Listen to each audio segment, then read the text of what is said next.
Il comparto agricolo e alimentare del Veneto è il secondo d'Italia, tra i primi d'Europa, però è in declino perché ci sono tanti nemici, a partire dalle multinazionali del food, le chiamano così, che vogliono mettere le mani su questo patrimonio della nostra regione. Cosa fare? Beh, intanto investire in maniera oculata, in maniera accurata. Dove arrivano i soldi? I soldi si possono prendere agli extraprofitti delle banche.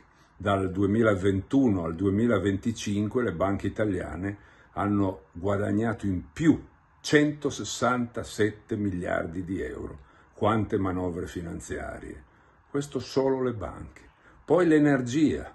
L'ultimo anno Eni e Enel, che sono dello Stato, perché il 30% delle azioni è dello Stato, gli amministratori delegati sono nominati dal governo e le consociate, le regolate, Terna, Snam, Italgas, hanno avuto aumenti del 50%. Negli altri paesi europei l'energia ha fruttato solo il 20% di profitti in più. Quindi da lì possono arrivare i soldi per finanziare l'agricoltura. Come? Ad esempio con un piano straordinario per la manutenzione del territorio. La manutenzione del territorio chi la può fare se non gli agricoltori?